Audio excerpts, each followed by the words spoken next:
I learned this recipe from a friend of mine from Italy, and since then, I haven't stopped making it. I'm going to start by preparing this meat, which comes with the bone, giving it much more flavor. Here I use some kitchen twine and tie a firm knot around it. This helps keep the meat well attached to the bone during cooking. I cut off the excess twine with the scissors, leaving everything nice and tight. Now I season it with salt and black pepper, spreading it well on both sides. After seasoning, I coat the meat with all-purpose flour, covering it completely. This light dredge is important to seal in and preserve the juices of the meat. I place it back on the board and repeat the same process with the other piece of meat. This way we ensure both are well prepared for the next step. Now I take the meat to the skillet with hot oil to sear it. The fat is already very hot, and we're going to give it a good sear to get color and flavor. When it browns on one side, I flip it to brown on the other. It's already seared on one side, so I turn it so it gets color on the other side as well. Now I remove it and place it on a plate, setting it aside for the next step. This process is just to sear the meat and concentrate its flavor. In the same skillet, I add 1 chopped onion and 3 cloves of garlic. I saute the onion and garlic well, stirring constantly so they don't burn. Now I add 1 chopped carrot, 1 colorful red bell pepper, and a bit of chopped chives, which will add freshness.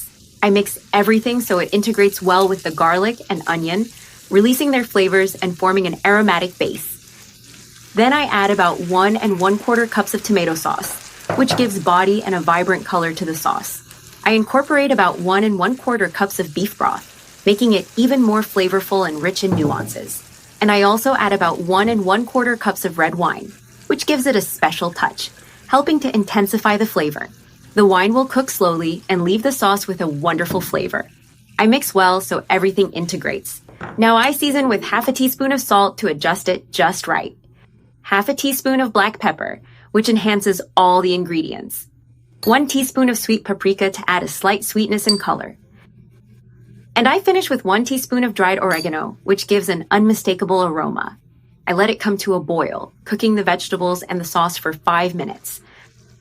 I kept it boiling for 5 minutes, so the sauce would reduce a bit and become thicker.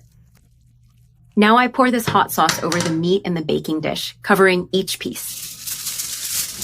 Then I cover the dish with aluminum foil, sealing well around all the edges. I adjust it carefully to keep the steam inside during cooking. Now I place it in the oven preheated to 350 degrees Fahrenheit for 2 hours, time during which it will cook slowly. I take it out of the oven and look how this meat turned out. I finish by sprinkling parsley on top, which is optional but makes it look more attractive and appetizing. And now all that's left is I learned this recipe from a friend of mine from